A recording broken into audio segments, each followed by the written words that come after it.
It's Sunday night, 9 o'clock. Welcome to All Lacrosse Live. I'm Gary Groob in Toronto, and with me, as always, I have Shawn Slaght over in Moose Jaw. How are you, Shawn? I'm doing pretty good for now, Gary. We'll wait till we get to the rush recap and you can ask me again. Thought out, are you, Shawn? There were a couple of statues on Shawn's porch, and turned out there were family members that were actually waiting for the door. Yeah. A little cool over there lately. A little bit.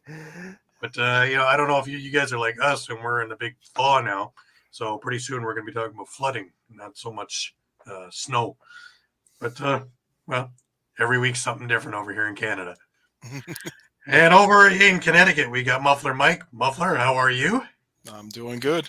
There was a flood of sorts in Buffalo as well. So well, yes, that was just the fans trying to pile into whatever Highmark Stadium, and they had them go under their shovel again because they had another 2 feet of snow on Wednesday or Thursday. That's 5 feet of snow in a week. I can't even fathom that. Like 5 winters. Same. Yeah. Like somebody needs to turn off that snow machine, that complete thing over Lake Erie. It's just bizarre. Just one.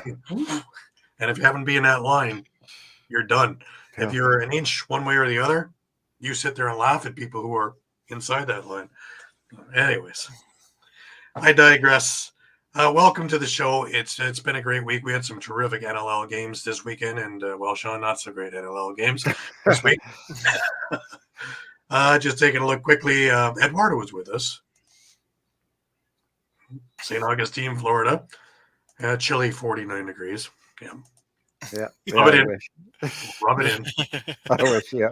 49 degrees, I'd be out in shorts. Yeah. And a drink in my hand, and away we go. I pulled out the old retro rock jersey. We're doing those kind of numbers now. They're 5-0, and we'll get into that game with a couple of milestones in that as well. Just before we get rolling, just from the network, just remind you that all the shows are streamed across Facebook, Twitter, YouTube, and also Twitch. And you can catch all the action on EOPsports.com. Remember to hit the subscribe, follow, and like buttons, and always share. As you can see, we got a lot of shows for a lot of people. So please let people know that we have shows for everybody on every day of the week. If you missed a show, no worries. You can grab all the podcasts on all the major podcasting companies, which include Amazon, iTunes, Google Play, TuneIn, Stitcher, and Spotify, as well as so much more. And if you missed a show, also no problem. You can catch it on the YouTube page of EOP Sports, or if you're looking for our show in particular, you can catch it on the All Lacrosse All The Time YouTube page, where you can catch our entire library. As well, as we speak now, there is a premiere going on of the Toronto Rock versus Philadelphia Wings game from 2010. And later this evening, Rochester against Buffalo from the HSBC Arena, from 2009 will be up there as well. Also, you can stay up to date with all Philly sports and everybody else's sports by visiting EOPsports.com with great articles from our huge staff of contributors. While you're there, please subscribe to our newsletter. Just a reminder, this part of our show is brought to you by Dolan's. All right, guys, when you're staying local and you want to watch a great game or just hang out with some great people, make sure to go to Dolan's Bar at 24 East Sellers Avenue at Ridley Park. Right off of I-95, south of Philadelphia Airport, Dolan's Bar is the place to be. Great music, great times, memorabilia giveaways, great drinks, and even better food. You never know when a former Philly sports icon walks through the door. You got to go to Dolan's, 24 East Sellers Ave at Ridley Park. Tell PJ that EOP sent you. Go to dolansbar.com or follow them on Twitter, Facebook, Instagram, or even TikTok. We'll see you there for the game. And if you're looking for Jason Kelsey, he's actually at the Buffalo-Kansas City game in the booth with Taylor Swift. Now you can all relax. The Swiftie report has been finished. That's it, yeah. Casey is up 27-24 right now in the beginning of the fourth quarter. A nip and tuck kind of game. Eduardo let us know that he's also in shorts too. What did it do? Thanks, Eduardo, for that up to the date, up to the moment report. You're like a part of WKRP in Cincinnati. Thanks, Les, for that up on the spot report. Anyways, guys, a little bit of news. Not much this week, but Brianna Thompson has joined the Global Lacrosse Women's Network, and her little bit of resume. She's with the Wolves Junior A Lacrosse organization and thrilled to announce the addition of Brianna Tremblay to the coaching staff. With an impressive background in box lacrosse spanning 20 plus years, Brianna brings a wealth of experience, leadership, and passion for developing young talent. Brianna proudly represented Nova Scotia in both boys and girls programs at the Nationals, showcasing her versatility and skill in the game. In 2014, she achieved national glory, winning gold at the Nationals while representing Ontario. As a key player and captain, Brianna secured multiple Ontario lacrosse provincial championships with the Whitby Warriors. Last summer, Brianna coached the LNS under-13 girls to a bronze medal in Regina, demonstrating her ability to guide and inspire young athletes. Brianna contributed to the Six Nations Snipers Women's Major Lacrosse Major Series Championship in 2016 as the captain of the Arena Lacrosse League Blazers women's team. She leads and achieved success securing the Women's ALL Championship in 2022 as well. Brianna is not only dedicated to the growth of lacrosse in Canada, but is also making waves on the global stage. She currently serves as a Women's Lacrosse Global Network ambassador, advocating for the expansion of girls box lacrosse worldwide. Her commitment to the sport has earned her a spot on the Women's Global Network team representing Canada in Prague in 2024 at SheBox. Join us in welcoming Brianna to the Wolves family. Very confident that her extensive experience, leadership, and passion for the game will contribute immensely to the development and success of their Junior A program. I actually look forward to meeting her when I go to Prague for the Rubeski tournament because I believe they are coinciding with one another. I know I'll be chatting and meeting up with them. Should be an excellent time if you have a couple of weeks spare. End of April is a great time to catch some terrific lacrosse out in Prague, as well as some great history, some great architecture, great food, man, too. Pretty cool beer, too, remember? Absolutely. It is definitely not a turf monster. Or whatever they're serving this year. The penalty box at the Rock game, I got to show you guys this because it's ingenious thinking. Now, whenever the opposing team gets a penalty over there, you get that, you can't do that, you can't do. Well, we put that on the boards now. And I love that. Don't worry, you won't be here long, courtesy of the Toronto Rock power play.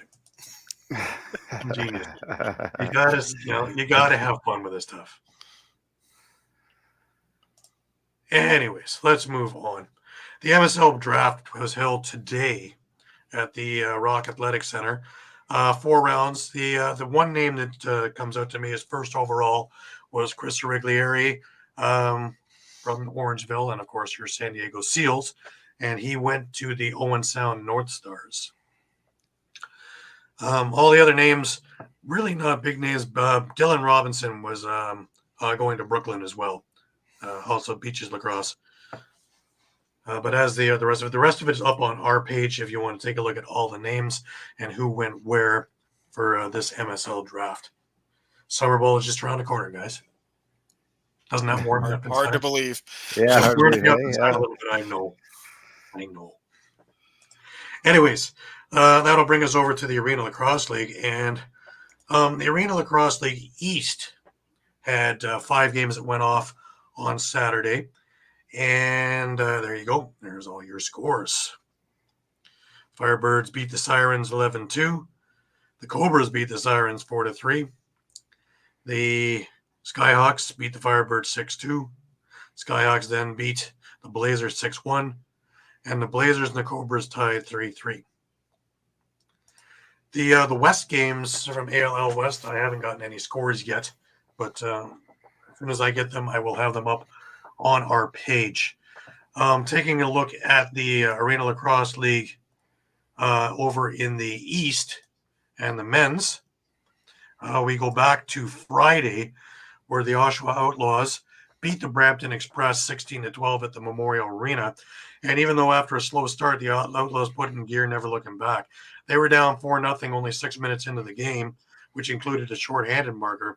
But Oshawa put together a 5-goal run of their own in a game that featured special teams. 10 power play goals, 4 shorthanded goals between the two teams. Oshawa showed they could play with the best of the league, scoring 6 times on the man up and 3 times on the man down. Outlaws continue to work their way through the league. They're up around number 3 in the power rankings when we take a look at that in a few minutes. Brampton, to their credit, kept the game close all evening. At the half, Oshawa had a slim 1-goal lead. The Outlaws pulled away in the fourth with 3 quick goals that the Express just wasn't able to overcome. Looking at the top scorers for the game, Chris Atwood had 5 goals and an assist, which led the way, with help from Alex Simmons, who had 3 goals and 4 assists, and Garrett Hay, who had 4 goals and 2 assists. John St. John was the playmaker of playmakers. He had a goal but 11 assists in this game. Your 3 stars for the game was John St. John from Oshawa, Jake McNabb from Brampton, and Gareth Hay from Oshawa. Moving over to Saturday afternoon at the Millbrook Arena in around Peterborough, it was a football score. The Peterborough Timbermen beat the Six Nations Snipers. Are you sitting for this, guys? 25-19. Oh, Jeez. Yes, it was a defensive battle of battles, did really. they have goaltenders in that game? And in a high-flying, high-scoring game, Peterborough outlasted the Six Nations Snipers 25-19 Saturday afternoon. The Timbermen never trailed in this game with 3 power play goals and 4 shorthanded markers. Were able to put this in the win column. Six Nations special teams were also firing on all cylinders with 5 power play goals. The majority of the first half was close, with the score tied on 3 separate occasions. The Timbermen were able to pull away just before the half, scoring 12 of the 14 goals to be up 19-9 near the end of the third. But the Snipers didn't quit. They scored 10 more times, and it was just a little bit too big of a hole to dig out of, and your final was 25-19. Saturday evening over at the Rock Athletic Center, a little bit of a closer game, guys. The Toronto Monarchs edged the Oswego Bears 12-11. Oswego had a good start in the game, jumping out to a 3-0 lead and a 5-2 lead. Third quarter saw back and forth action, with the score being tied on 4 separate occasions. Though Oswego was up 10-8 in the fourth, 4-goal run from the Monarchs grabbed this game from the jaws of defeat and put this in a win column for the Monarchs. The Bears did pull within 1 with just 52 seconds left, but Toronto was able to hold off for the 12-11 win. This afternoon over at Iroquois Lacrosse Arena over in Hagersville, the Whitby Steelhawks were able to beat the Paris River Wolves 14-11, which means we have no more undefeated teams in the ALL. In one of the most highly anticipated games of the year, the number 1 and number 2 seeds finally faced each other. The game did not disappoint. Whitby, fresh off their loss to Oshawa last week, came into this game on a mission. Paris, with the only other undefeated team, had other ideas. Very evenly played first quarter. A pair of late goals by Liam Osborne and Tyler Goodchild had Whitby in the lead 4-3. Strong second quarter in which the Steelhawks scored 6 times, had Paris chasing the rest of the afternoon. In the second half, Whitby increased their lead to 12-6 with Devin Pfeiffer and Brett Harrison scoring. The River Wolves put together a push themselves, scoring 5 of the next 6 goals. However, again, the hole was a little bit too deep, and Whitby held on for the convincing 14-11 victory. 11 different scorers for the Whitby squad, just showing you how potent they can be. Curtis Woodland and Devin Prince led the way for Paris in this game. If we look at the power rankings, Whitby has regained the number 1 spot, 5-1 record. Paris is number 2 at 4-1. Oshawa is holding steady at 4-2. The Peterborough Timbermen are right on their heels at 4-2 as well. The Toronto Monarchs are sitting in 5th with their victory. Up, they're at a 2-4 record. Oswego is at 2-3. They've dropped the last couple of games, which has put them down in the power rankings. Brampton is struggling at 1-4, and Six Nations is flailing away over at 0-5 in the 8th spot.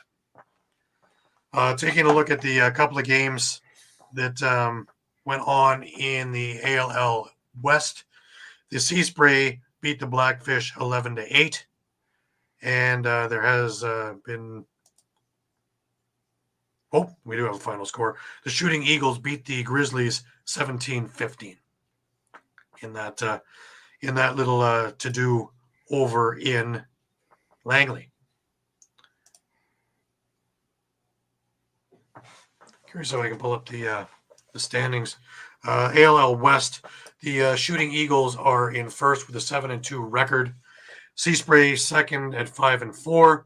Blackfish at 4-5, and the Grizzlies coming up the rear at 2-7. As we talked about in the ALL East, Whitby, Paris, Peterborough, and Oshawa take the first 4 spots. Toronto, Oswego, Brampton, and Six Nations take up the bottom 4 spots. Interesting stuff going on. Upcoming games. The first game is Friday night. The Steelhawks are in Brampton for an 8 o'clock game at the Memorial Arena if you happen to be near the Brampton area. On Saturday, you have the Snipers over at the Monarchs at the Toronto Rock Athletic Center. That's a Saturday night game, 7:30 p.m. over in Oakville. On the Sunday, they have 2 games going on at the Iroquois Lacrosse Arena. The early game is 1 o'clock, and you have the Oshawa Outlaws against the Paris River Wolves. And the 4 o'clock late game is the Peterborough Timbermen against the Oswego Bears. Good schedule. And in the West, the Grizzlies face the Sea Spray at 1 p.m. Pacific, and the Blackfish face the Eagles at 4 p.m. Pacific over at Langley Event Center. Well, guys, that brings us over to our favorite part of the day. Yes, you got it. Oh boy. There's carnage. Yeah. Man. There's arms and legs everywhere. I'm telling you. Oh, boy. Patrick's with us. How are you, Pat? Hey, Pat. Hey, Pat. Good to hear from you. And Ryan, you did miss the recap. I gave a glowing event to them, and they are looking really good. I got to give you credit as an assistant coach that you are doing terrific. And that team is looking to do some big, big things. Like I said at the beginning of the year, they're only going to sit in the bottom for a little bit. The Wings are back, and Patrick will be back next week. Oh yeah. Giving us the whole to do with all the skinny that's going on there. Eduardo's ready to take care of everything too.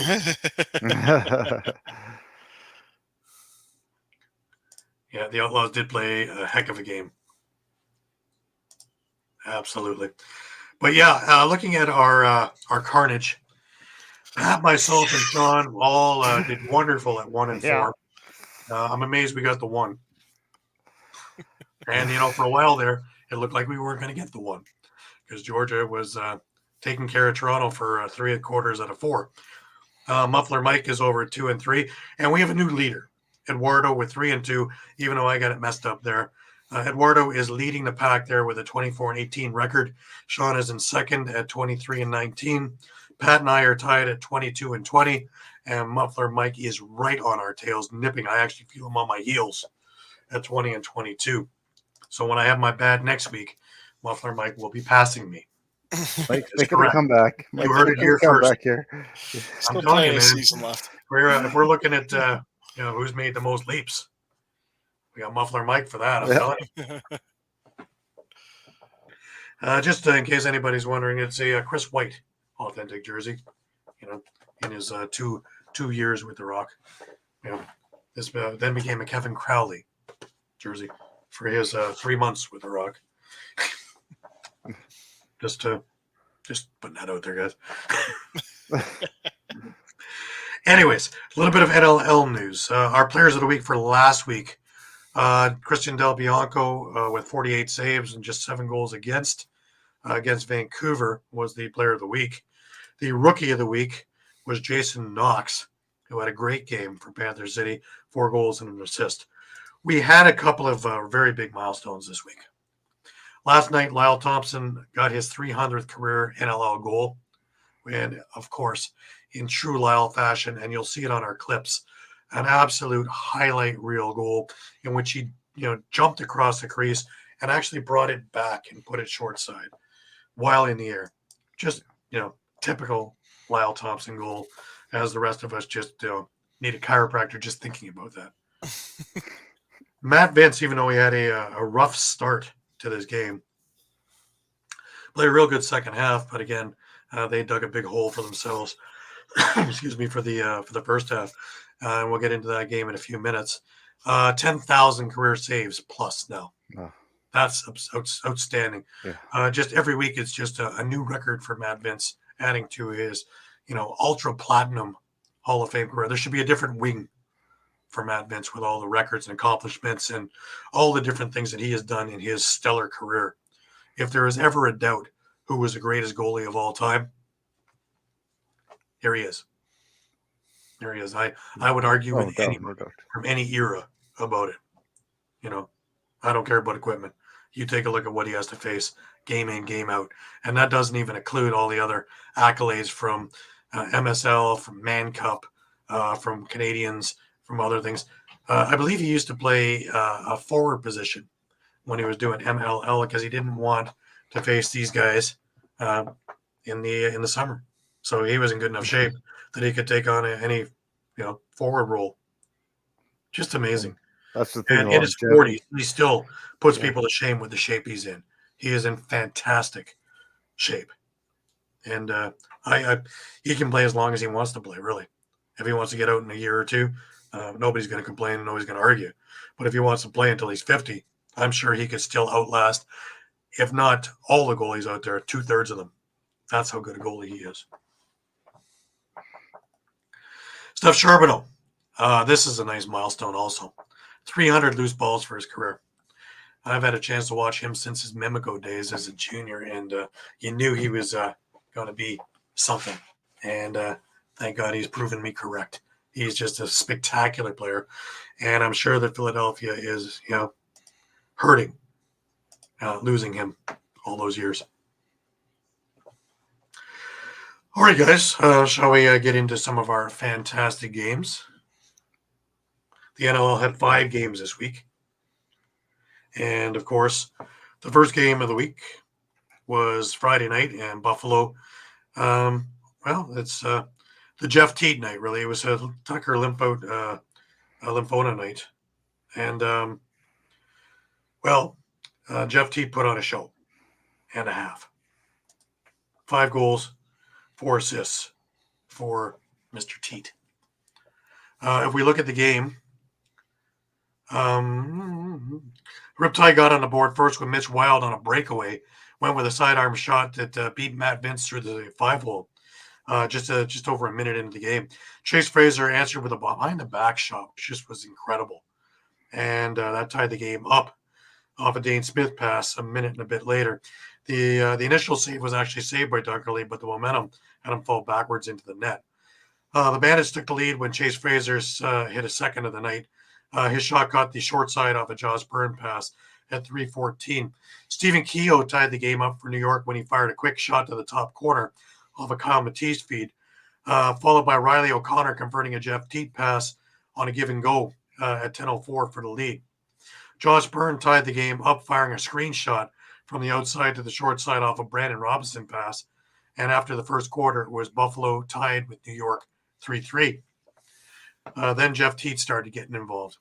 Jeff Teat opened the second quarter scoring with a shot to the far corner off a Kevin Burnell pass at 21 seconds, followed by Kyle Matisse converting a Teat pass at 1:51 to give the Riptide a 2-goal lead. Teat then fired a low-to-low laser off a Matisse pass at 2:41, followed by Larson Sundown diving from behind the net on a delayed penalty at 3:14.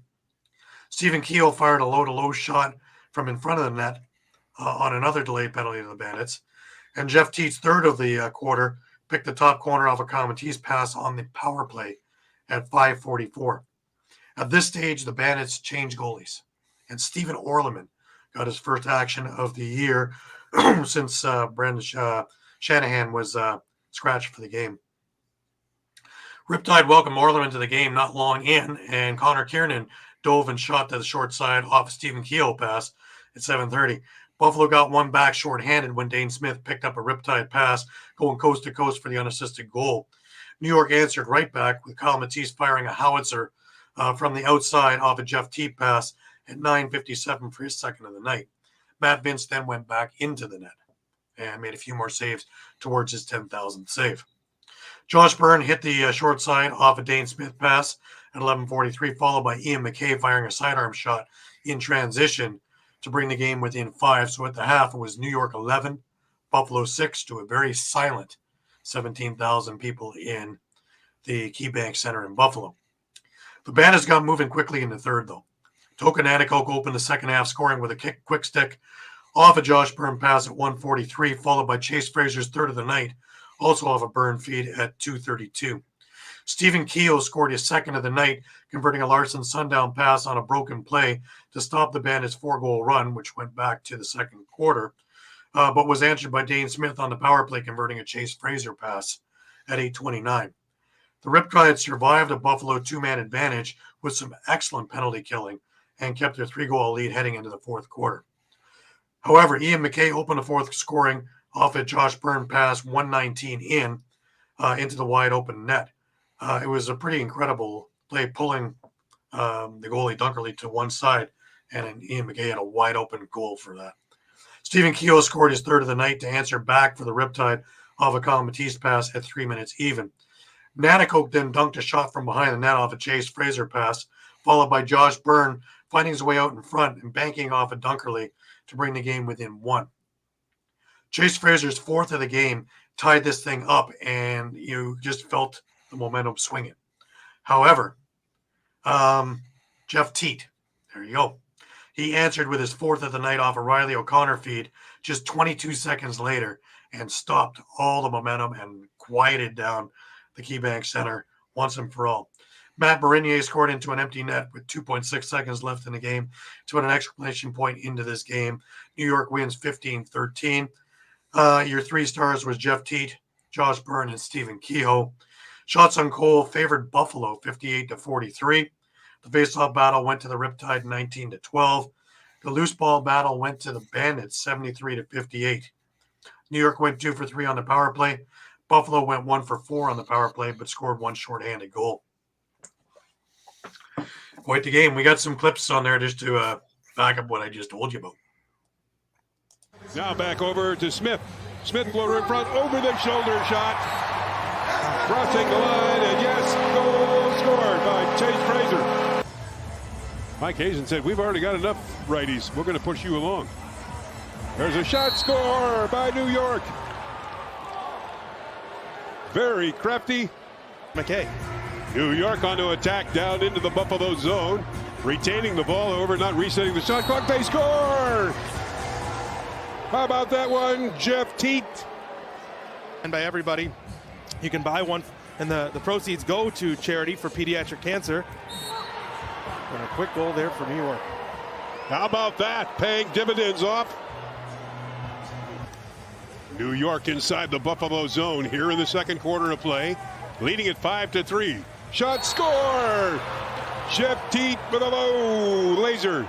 New York whittling away the time with the man advantage, or the extra attacker, I should say. The shot just to the right side. They score! And again, 6th attacker out for the Riptide.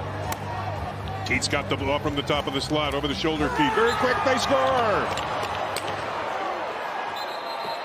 3 seconds remaining. New York with an 8-3 lead over Buffalo.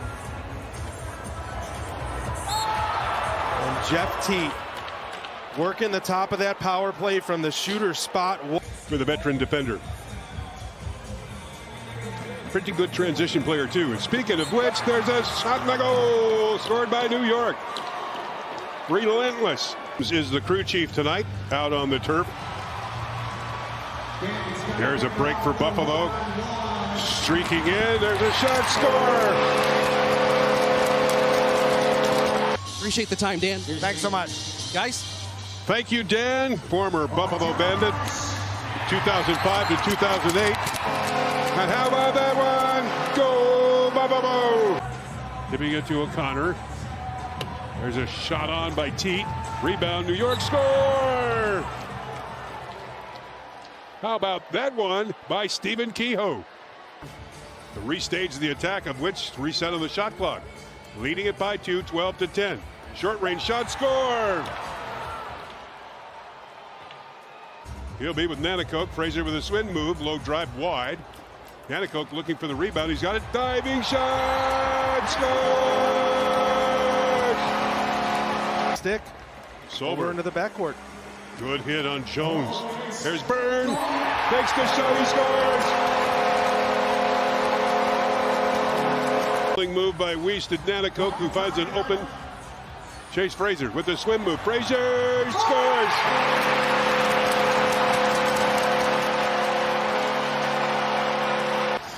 Fourth goal of the game for Fraser.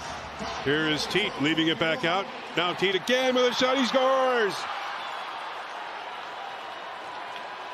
What a nice setup back in the second half. Dane Smith leaves it back over. The hot hand Fraser with a drive, and Dunkerley comes up with a beauty of a save. And they came down and scored in the empty net. And 15-13 was your final. Some great goals. It's funny, when Chase Fraser tied the game up and did the, and 22 seconds later, Teat goes by and actually don't count your chickens. Yeah. And we have Brian Cole with us. Brian, welcome. Thank you very much. We appreciate your Tuning patience. in. Yeah, that last goal by Teat was just that was just great. Yeah. That was something. Great set play there, just feeding it to O'Connor, and everyone just peels off Teat, thinking it's an outside shot, and he goes right back inside. So Yeah, and his accuracy is just incredible. Oh. yeah, the other thing we can't ignore: 15 goals on 43 shots for the game. Yeah. That's over 33% for the game. On a goalie who's made 10,000 saves. Yeah. Yeah. It was a rough night for Vince. Yeah. So talk about kind of making the most of bittersweet. the You can't really opportunities. celebrate your achievement because, Buffalo almost did Buffalo-esque things and came back. And boy, would we be talking about the blown lead of, it was a 7-goal run that New York went on in the second. It was 10-3 at one point. You would almost figure that it's toast at that point, and it would be incorrect with that assessment. Right. Buffalo is never out of any game. They just have so much power. Look at Josh Byrne and some of the goals he was scoring, let alone Chase Fraser. And then still, we never really seen Dane Smith, Token Nanticoke with a goal or two. Chris Kluche didn't get a goal. Yeah, very silent.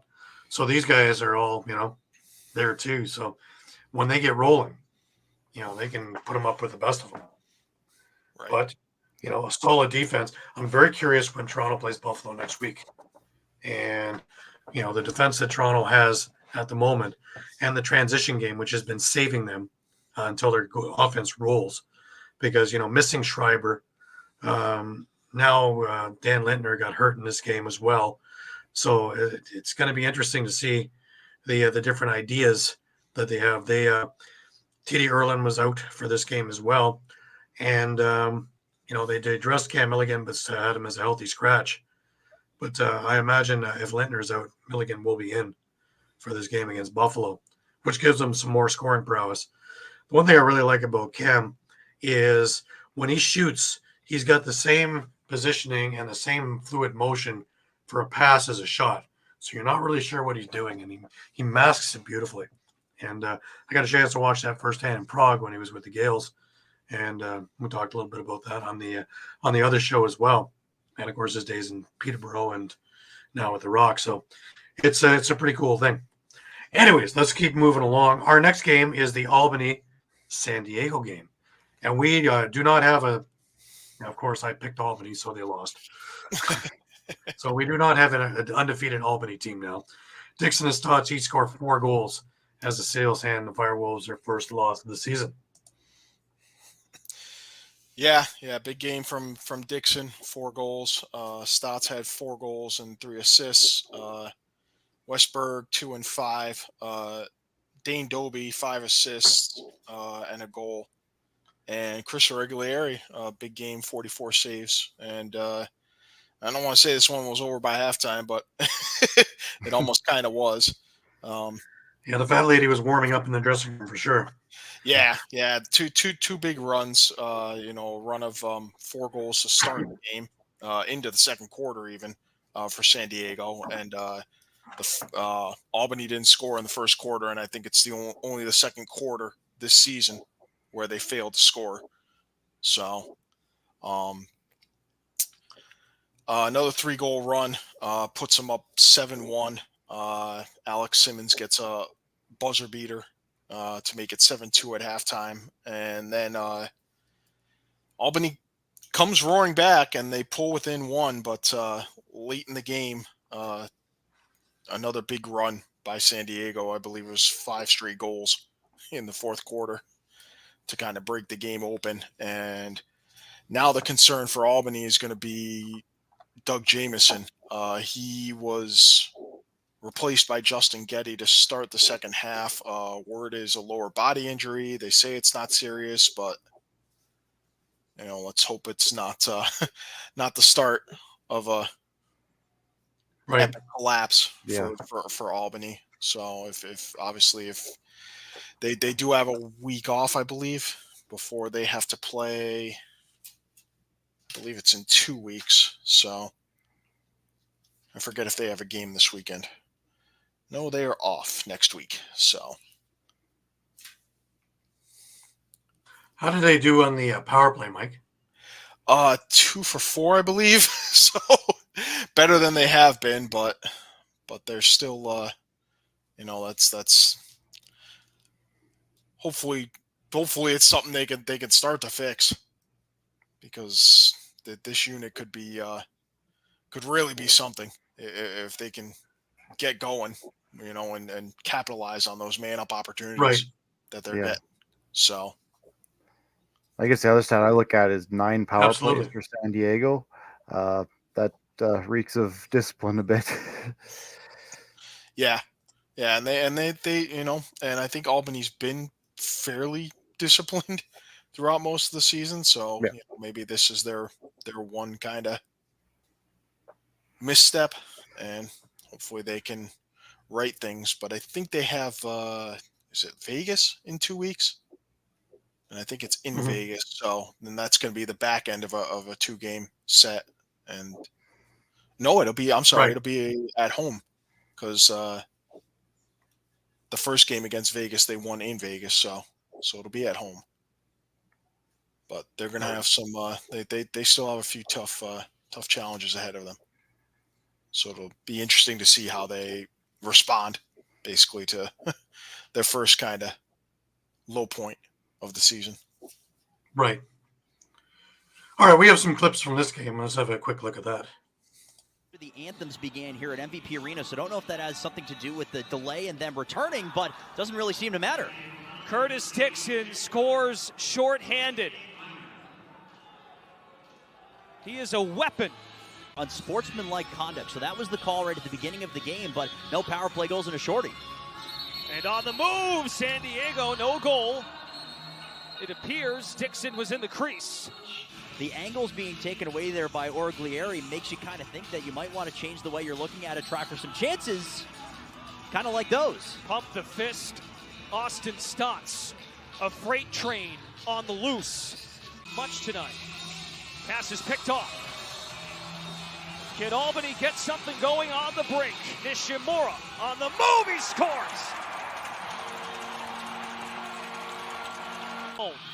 6 seconds, 5 seconds, back to Kurtz downhill. Walker tiptoes, finds his man. Albany's power play is on the board. Simmons. Getty in for the first time. And Jamieson has his jersey off. Good catch, Dan, and Albany scores 5-on-5 for the first time tonight. Getty is the man between the pipes. He actually played for the Seals early in his career. Stinger, longbow.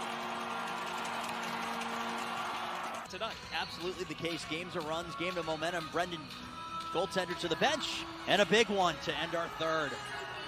Dixon scores for the first time since early in the first. It's down there. Ooh. That was a snipe. Berg from up top, and there's Dane Doby. First of the night for Doby. Closed out their win against Halifax in the fourth quarter. Nishimura, a dart, and they get the goal right back. shaking free. And that was your highlights from Albany for the San Diego victory. Just a reminder that this part of our show is brought to you by Sherry's Ticket Town. All right, guys, it's time to talk about Sherry's Tickets. Sherry'sTickets.com is easy to use and has no hidden fees. The price you see is the price you pay. Pay less and play more with Sherry'sTickets.com. Save even more by using the exclusive promo code EOP10. That's EOP10. Do not pay hidden fees and save 10%. Why use any other ticket reseller and get those hard-to-come-by tickets to the big game? If you need a more personal touch, give them a call at 610-494-5050. That's 610-494-5050. Sherry'sTickets.com also has great theater and concert tickets that are hard to get your hands on. Remember, do not overpay and save with the best at Sherry'sTickets.com. Save 10% using the promo code EOP10. That's EOP10. You'll thank us later. Sherry'sTickets.com. Absolutely. Let's move on to our next NLL game. And, Mike, the Rock are still undefeated. In franchise history, they're 5-0. Yeah, it's hard to believe that. Yeah. I know. I had to double check that too. And you know what? It's true. It's true. Never before have they gone 5-0. And never before have they gone 4-0. So weird. Wow. Yeah. Yeah. I know they've gone O-end. I lived through a bunch of those years, but yeah. That was the John Lovell year, man. They couldn't buy a victory. I think they went 0-7 or something like that. Their one year in that little chink there that they didn't make it to the playoffs. And then the following year, I think they made it to the finals and lost to Edmonton. But it was just weird how that worked. That was John Lovell's short Rock coaching career. I think that's when Matt Sawyer finally took over and has been there ever since. But anyways, Corey Small's 4 goals lead the Rock to a comeback win and a 5-0 start. Lyle nets his 300th in defeat. When we get to the highlights, you'll see that goal. You'll know it. It is incredible. Now, after a torrid pace, and I mean it was a track meet for the first 2/3 of that quarter, going back and forth with both goalies absolutely playing phenomenal. Brandon Slade finally beat Brett Dobson in transition on a breakaway, unassisted at 8:45. Georgia stormed right back when Lyle Thompson scored from the top of the crease off an Andrew Q pass just 17 seconds later. The pace continued the rest of the quarter, but the score stayed 1-1 after 1. Looked like we were going to go into a real pitcher's duel. That would change. Phil Mazuka opened up the second quarter doing Phil Mazuka-esque stuff in transition, scoring on a breakaway shorthanded, unassisted at 40 seconds. But again, the Swarm answered really quickly when Jordan McIntosh fired a shot to the far corner off an Adam Wiedemann pass at 2:27. Georgia took the lead when Seth Oakes scored from in close off a Lyle Thompson pass, followed by Andrew Q firing a shot from in close off a Shane Jackson feed at 6:56 for the 2-goal lead. The Rock got one back when Chris Boucher fired an absolute howitzer from in close to the far corner off a Mark Matthews pass, but Lyle Thompson answered with a vintage Thompson goal, and this is the one I'm talking about. Leaping across the crease, pulling it back and putting it actually short side behind Nick Rose off a Liam Burns pass. That was his 300th career goal. At the half, it was Toronto losing 5-3 to Georgia. The Rock opened up the third quarter, scoring on the power play when Corey Small quick stick to Chris Boucher pass at 1:28. But again, Lyle Thompson answered with a great individual effort, fooling the Rock defense off an Andrew Q pass at 2:45. Excuse me. The Swarm increased their lead on the power play when Seth Oakes converted a Lyle Thompson pass to the short side at 4:37. But Corey Small scored his second of the night for the Rock with a blast to the far corner off a Dan Craig pass. Corey Small then scored his third with a low-to-low laser from the outside, again off a Dan Craig pass, followed by Mark Matthews with an absolute beauty cross-body shot to the short side off a Dan Lentner pass at 13:20. The Swarm regained the lead when Shane Jackson found the back of the net off of the Seth Oakes feed at 14:08, and it was 8-7 Georgia heading into the fourth. Toronto tied the game quickly when Dan Craig dove across the crease off a Corey Small pass at 24 seconds, then took the lead when Corey Small scored from in close off a Dan Craig pass. On the power play, the Swarm tied it up on a blast from Andrew Q off a Lyle Thompson feed. But Josh Dalwick came right back immediately, converting a Justin Martin pass in transition 34 seconds later for the eventual game winner.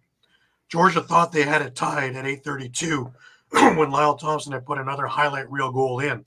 But on the coach's challenge, it was deemed that Thompson was just in the crease just before the ball entered the net. Nick Rose got a piece of it, which saved it. The Rock increased the lead when Dan Craig fired a high-to-high shot off a Corey Small pass, followed by Challen Rogers flying a shot into the empty net just as Brett Dobson was sliding on past at 12:16. Final score was Toronto 12, Georgia 9. Your stats of the game, the shots on goal were tied 47-47. Face-off battle went to Georgia since T.D. Erlin was out of the Rock lineup with an injury, 18-10. Loose ball battle went to Georgia 69-66. Swarm went 2 for 4 on the power play, while the Rock went 1 for 3, but also scored a shorthanded goal. Here are the highlights from that game. Lyle Thompson, the dangerous Thompson, into the middle. Oh, what a save by Rose! So all of a sudden, the Swarm trailing after so many great opportunities. Comes in front and they score. They do get it one right back, and Lyle Thompson, goal number 299. You lost possession, other opportunity for the Rock, and it's Mazuka in transition, scores! That's Shorty! Thompson hands it off to Seth Oakes. Oakes wants to shoot, fakes once, now goes twice and scores! Georgia with its first lead tonight. Picks it up again as this Toronto defense continues to be tested. Miller gets a return feed in front and scores! That's cute. Andrew Q and to 5-on-5 for the Rock, now 0 for 1 on the power play, but not done with the pressure, and they get one! Lyle Thompson gets around his man Martin to the goal, scores! Lyle Thompson, he's got another. Lots of time on the shot clock. Lyle Thompson, a goal or 2 goals and an assist. That one goes off the side. Oh, it does go in. It sneaks past Rose. 40 seconds gone in the penalty to Mitch Desnew. Lyle Thompson controlling up top, 3 goals and an assist. There's another shot and a goal. And Georgia gets a power play goal this time. Dowick plays over to the far side. There's a shot and a goal. Small again. That was a rip. And the Rock are back within 2. 5-point night for Lyle Thompson. 3 goals, 2 assists. Been a big part of the Georgia lead so far. Long shot, scores! Corey Small. He's got another hat trick. 1:45 to go in the third. Matthews, it's a big man, scores! Tie game! Mark Matthews moves to the far side, back up top to Miller, feeds that one through, it's in! It fools Nick Rose, and with 50 seconds to go, first loss of the season, while the Rock are trying to get to 5-0 for the first time in the franchise's history, and they come in and score again! One of the season brings us to an 8-8 score. Now he feeds Small and tight, and Corey Small make it 4. And the Rock jump in front, it's 9-8. Again, puts him in behind the goal. Now it comes to Q, quickly over to Bonberry. Back up top, Lyle Thompson. Q again towards the middle. Lets it go, scores! With 2 seconds. Rock's transition team led by Martin feeds in the middle, scores! Dowick in front. Better for us to play 5-on-5 unless we have a clear-cut opportunity. You don't want to. Here's Craig, scores! Oh my. Falling away, Dan Craig, his second of the quarter of the save. Looking at a goal he scored before in this league. Dobson hustles back towards the net. He might be too late. He is! Rogers gives the Rocket. And there you go. If you're interested in Brett Dobson, what a great goalie he is. You can check out my other show. I had him on as a guest last Thursday. Very interesting guy. diagnosed with diabetes from a young age and works with that and shows that it's not an impediment at all. And he does quite great work and quite a role model. Even has his own goaltending camps and clinics that he's got off the ground for the goalies of the future. So fantastic guy, really well spoken, very intelligent kid. I was also talking with Sean Veras, who's the assistant coach on Georgia, also a decent friend of mine, and he was nominated by the Canadian Lacrosse Hall of Fame for this year's well deserving. Awesome. He had a great career as a player, and he's been a phenomenal coach for 20 plus years on everything, as well as being front office management for Canada and a number of other organizations. So really well deserved. He goes, promised him I'd fly out for the ceremony if he got the nod. So I have family in Vancouver. I'd like to see it. Give me a reason to do it. Anyways, Toronto wins, stays perfect, 12-9. That brings us over to the Vancouver-Saskatchewan game, Shawn. Yeah. And we usually talk about a tale of two games and two halves, but this was 3 quarters and 1 quarter, wasn't it? Yeah, it was. Warriors dominate the second half, come back. Charlene Beattie shines 4 goals, 3 assists. Yeah. Yeah, another case of Saskatchewan not putting together 60 minutes. Does it have something to do with all the bye weeks and they just aren't in game shape? Well, that's part of it. I mean, you look at their schedule. They had, I believe it was Albany, and they're on the bye week. And then they had the postponement with Philadelphia. And then they come back. And quite honestly, they got off to not a bad start. You'd think maybe they're going to kick off the rust. I mean, it was 3-3 after the first, and the Rush were up 7-3 at the half. So they got off to a quick start. And that's the other thing I was going to make in that point was that after this game, the Rush are back on another bye week. So they just even crazier, isn't it? So even with this, can't play 60 minutes, they can barely even get a schedule in. Like they get any type of momentum going, and then bye week. But anyways, yeah, Rush are up 7-3 at the half. Again, kind of back and forth in the third quarter. Rush were up 9-5, and then the fourth quarter happened, where Rush just ran out of gas, literally, and gave up 6 unanswered goals, and including 3 from Adam Charlene Beatties. And yeah, it's a question mark now of like at least for the Rush, there's enough talent on this team, but it's an ongoing story. This team could be 4-1 if they put 60 minutes together. Yeah. It's a little concerning. We have the press conference that you put up with Jimmy Quinlan answering some of your questions. And why don't we give that a listen before we give the highlights a look? It sucked. I mean, I thought for 45 minutes we were really good, and then I'll have to watch the tape, but I know we ran out of gas. And so it's been a long time since we've had a game, and we put a lot of you put a lot of responsibility upon your players' shoulders to make sure they're staying at it, and it's really hard to replicate the pace of a game. And I thought again for 45 minutes, we were real good, and for the last 15, we couldn't really accomplish much. And I told the guys, when your legs go, your head goes with them. And so we started making mistakes that we hadn't made for 45 minutes, and we haven't actually made since probably training camp or Halifax. And so we got to figure it out and figure it out fast. What's your message in the locker room? Imagine there's got to be some level of frustration. Yeah, there's a lot of frustration. I think, though, I think really all you can do is work. You can start, starting tomorrow, you start breaking down the film on the next opponent and start breaking down film on yourself. And, again, for players, they've got to get in there and start doing the work. And, it sucks because, again, we're off for another week. And then we play again. And then we start playing a ton. And, again, not looking too far ahead. But the message to our guys is we've got to be better in the week doing the work. And making good choices, whether it be going to bed early and watching the video and eating right.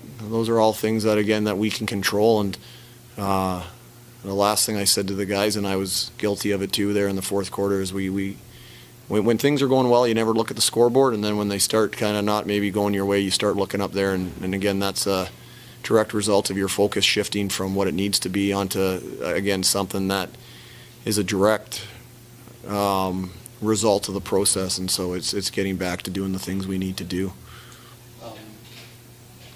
Is it maybe a little bit of a positive to take away that you guys got off to maybe a faster start, especially considering you probably haven't had a game in probably close to 3 weeks postponement? Yeah, I mean, I think there's a lot that's been said about some of our starts. I think the game in Vegas, we started on time and we were real good. Against the game here against Rochester, I thought we were up 2-0 through 10 minutes, and again, I didn't think I really liked our start, to be honest, because we talked as a group about having no penalties in the first 5 minutes. That seems to be what's derailed us in the games where we haven't started well, and we took one and they scored on the power play, and so again, I thought our guys, early in the game, they were doing things, and we expected it, and we did a good job kind of breaking some of the things they wanted to do and put ourselves in a real good position at the half. We just, again, 45 minutes is not 60, and that's what we need to play. Again, how tough is it? Again, you had that lengthy break, you play again, you're on a break again. Yeah, it's tough. It's really tough, and but it's a performance business, and those are excuses, and we've got to be better. And so, we've challenged our players to be better, and they've always risen to the challenge, being a young group, and I think they're going to do the same. And so, like I said earlier, I think all you can really do here is, as bad as the feeling is, you can take the positives and, again, just continue to do the work. And I think the work we've been doing away from the game, all of us, we can do more. And, again, that's what we're going to do. I guess. Both says it all, doesn't it? Eduardo has a different take. Yeah. I don't know about that. I don't know. A little bit of 60, a little bit of 40, I think. But let's look at the highlights and see exactly where it all sits. By the Syracuse smash. Inside for Robert Church, and he scores. Just like that. Crowley, Charlem Beatties. Behind the net, Kyle Killen. Flip for Ball. Time and space, and he scores. Keegan Ball catches some air. Robert Church now. Match up with Wilmot. Dots inside, sets the pick. Over to Mans, and he scores! Pound your chest, Saskatchewan. Ball has the rebound. Crowley, the new West stop. Zips it down. Charlem Beatties inside, scores. Tic-tac-toe, the Warriors. Hard to see there. Good positioning, drop to his knees, butterfly style save, keeps it out. Messenger down Main Street, and he puts it top shelf where Grima keeps the good stuff. Grenia. Cameron Grenia has Dots. Down for Messer. Dunkatuk scores! Roll the highlight reel! There's very few players that can, let alone remain on their feet, but hold the ball too. As Walter, count it. Clark, Walter to the net. You couldn't walk that one in any better. Now the power play back to work. Keenan still up top. Flip for Mans, over to Church. Quick stick, scores! One-timer for Robert Church on the power play. Gets it going when Grenia back to him. It's an Alberta connection. Mike Triolo, low cut to the net, scores! Roll the highlight reel! Triolo takes the first-class play. Beatties with 3-point games going on. Kevin Crowley has 2. Charlem Beatties make it 4. He's got his second of the game. Warriors down by 3. Go now, he'll backpedal in front of that Warriors bench. Charlem Beatties got through Jake. Charlem Beatties to the net, scores! Patrick Adam Charlem Beatties in Vancouver is down by 2.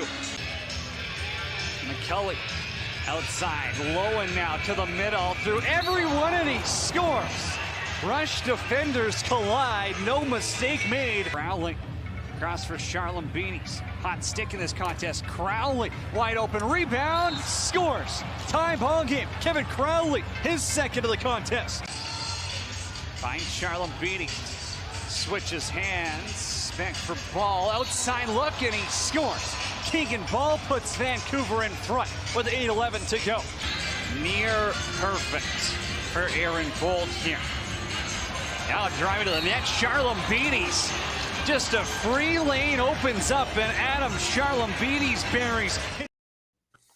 No, I seem to notice in this is in the second half, the defensive coverage just went AWOL. There was nowhere to be found. Well, that's where I All kind these of lanes were opening. That's where I disagree with what Eduardo said, was because you looked at those two Charlambides goals in the fourth quarter. He just walked right in. Yeah. In the first half, that's not Vancouver waking up. That's not Vancouver waking up. That's Saskatchewan breaking down. Yeah, that's their missing assignments, and just again, like I said about the Toronto thing and the Buffalo series in the playoffs, if you want to watch the game, you need to buy a ticket. Don't be standing on the middle of the floor watching. You need to be moving. These guys were just absolutely being spectators through that fourth quarter. Like I said, that's just the ongoing issue. We saw it in Halifax. They gave up 6 goals right off the bat. We saw it against Albany, where the Rush could have won that one, ended up sending it to overtime. The same thing again. They let Rochester in against that game. Even in their win against Las Vegas, they had a lapse where Vegas got a few goals and made it a little bit closer. Yeah. It's an ongoing issue, and I don't want to use the word finger point, but is it the coaching? Is it the players? Where does this land, Well, something has to happen very soon, because before you know it, you're at the halfway point of the season, and if you're sitting in dead last right now, so forget about it, right? So it's too hard to meet up with the teams like the Albanys, the Torontos, the Buffaloes that are going to be pulling off these wins if you're only sitting with 1 or 2 wins out of 10 games. Yeah, that's going to be a difficult hill to climb.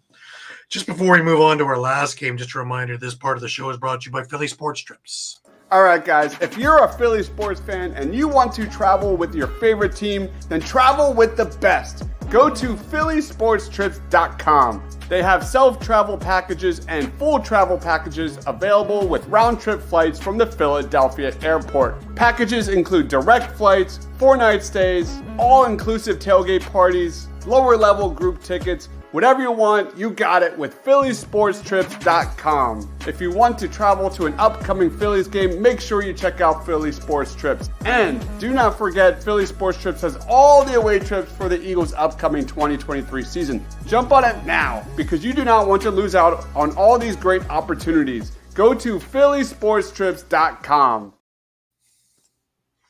Absolutely. All right, that brings us to our last game of the weekend. And that was Calgary and Colorado. And once again, I got this wrong. How about the Calgary, after last week's showing against Vancouver, would have moved a little bit more momentum into this game. And we haven't said this all year, a very hot Colorado team cooled down the Roughnecks. Kelly scores 4 goals to lead the Mammoth to a victory at the Loud House. Yeah, and again, I guess, we talked about it before with Dylan Ward as well, and how he's been looking. He looked much better in this game, much better. I don't know if he's healing up now or what, but really it started off as a back and forth game, 5-5 at the half, and even heading into the fourth quarter, Colorado was only up 8-7. It was kind of that fourth quarter where Colorado started to pull away. They had the 3-goal run. Connor Kelly, Edwards and Gibson put them up 11-7. Calgary came back with a couple of power play goals of Tanner Cook and Shane Simpson. But then again, Kelly struck again. Caputo, which is, especially with that transition game, having him back in the lineup's a big help. And Thomas Hogarth kind of got one late, but at that point it's more or less garbage time at that point. And yeah. And that's all she wrote. And once again, a courtesy of the National Lacrosse League, we have some clips for you. And let's give a look. So that's Hayden Dixon with it down there. He had some good goals to start the game. Last week, they get it inside, and again, They will score, and they'll get it going, and it's Tanner Cook. Tanner Cook, we talked about him in the open. He was all trick there with Dylan Kinnear. Kinnear back up after missing last week's game. Connor Robinson with a 2-set, trying to work one-on-one, and sneaks it. Colorado's 0-for-1 on the power play tonight. Now a little two-man game, works inside, tie ball game. Diving attempt for Calgary. And both said Williams kind of run around and really knocking some bodies. Kind of seeing how far these refs are going to let it go. Oh, and what a twister, and put in that time by Hayden Dixon. He was falling down, but kept his body upright enough to launch a shot.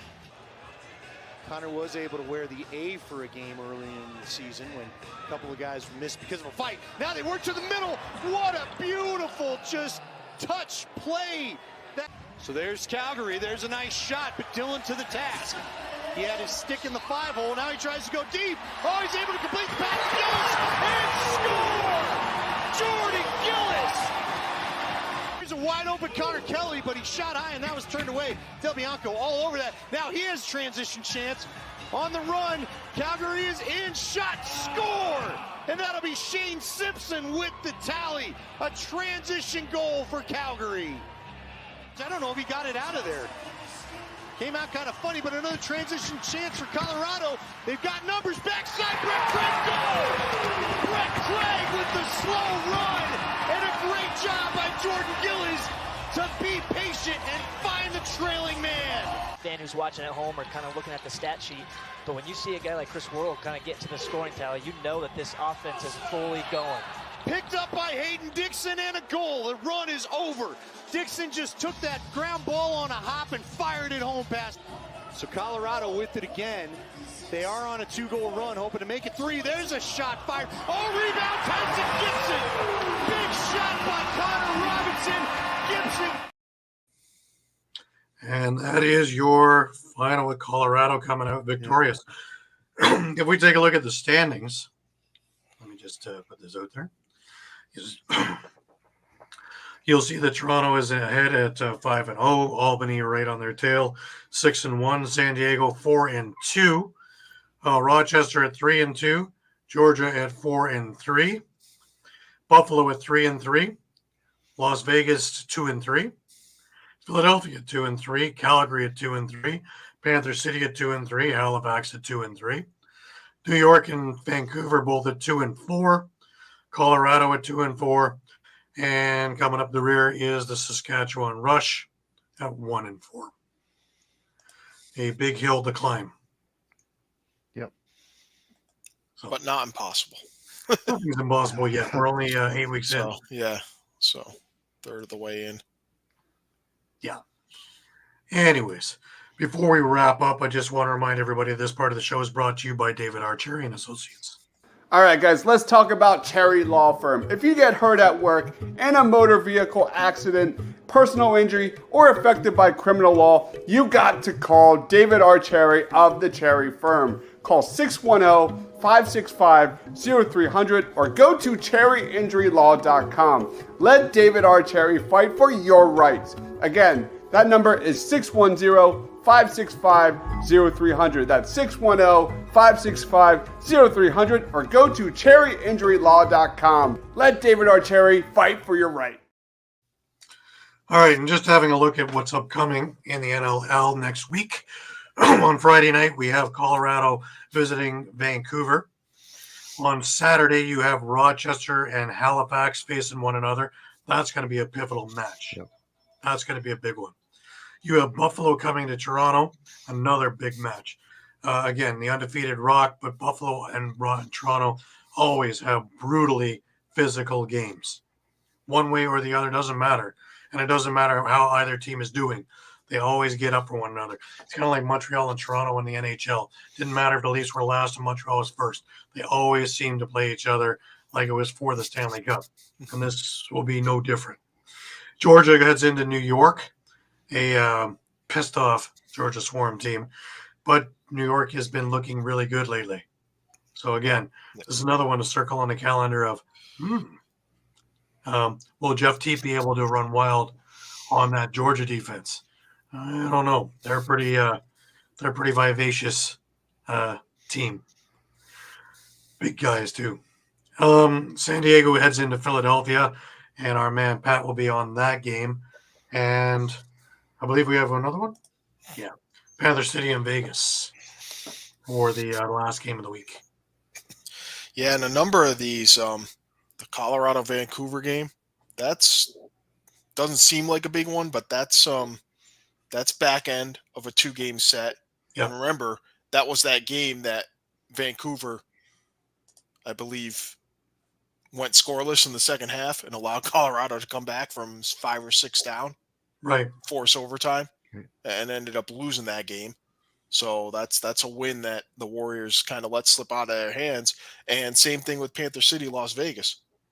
Panther City was up late, allowed that last-second goal to force overtime, and Vegas walked away with a win on the road. So Panther City will be looking to return the favor there on that. So it'll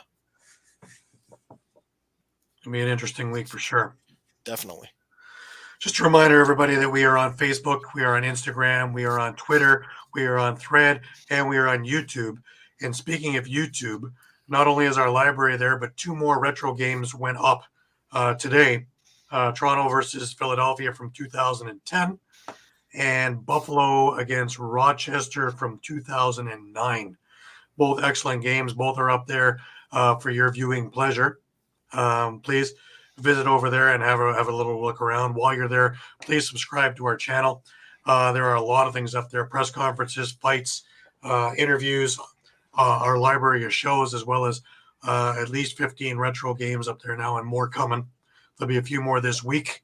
From the middle days, there's at least 3 games that I have to put up still. So it will be a busy little time to keep you going, to keep your lax feet, your lax fix going during the week. Again, visit our Facebook page 3, 4, 5 times a day, because the news is always changing. And as we get closer towards trade deadline, there will be a lot more movement happening, especially from some of the lower teams, on whether they're going to keep and be buyers or start becoming sellers. And we've already seen a little bit of movement going and a little bit of tinkering, but the big pieces are still yet to drop. So it should be an interesting time in the next probably 3 to 4 weeks. But keep a hold of our pages, and we have our finger on the pulse of the situation, and we will be able to get you any and all information up to the minute as we can. Any last words, Shawn, first? No, just like Mike said, looking forward to next week. There's a lot of pivotal games coming up here. Absolutely. Mike, any last words? Yeah, just revenge games, grudge matches, Good old Lacrosse. Yeah, hey, yeah. It's not easy doing these pick'ems. No, it's not. And we've had some great weeks and we've had some not so good weeks. Last week was in the not so good week thing. I'm about due for a good week because I've had about 3 really not so good weeks. So let's hope this is the one where I can actually pick the right one. It hasn't been working so well by analyzing. So, go back to like we're gambling. By the way, you Buffalo fans who like the Bills, always next year. Oh boy. Oh yeah. Yeah. Oh yeah. The words wide right, who's been haunting them for years. Well, the tying field goal went wide right. Oh no. Yeah. It's terrible when the wind goes against you in your own stadium. Anyways, let's get back on to finishing up lacrosse. I want to thank everybody for being with us week in and week out, and being with our pages week in and day out. It's our pleasure to give you things. Oh, Eduardo's got something to say.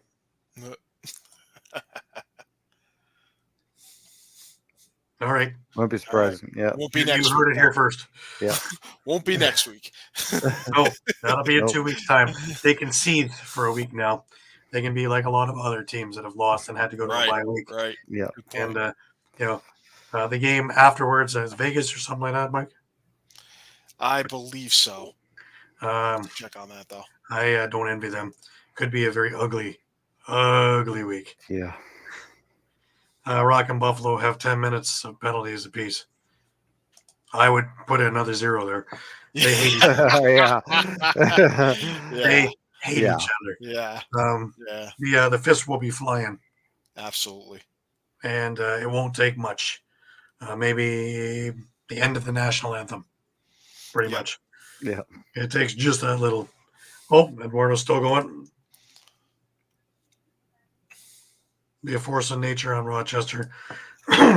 I like Rochester. I think that they have a lot of gumption. I think this is going to be a heck of a game for lacrosse fans.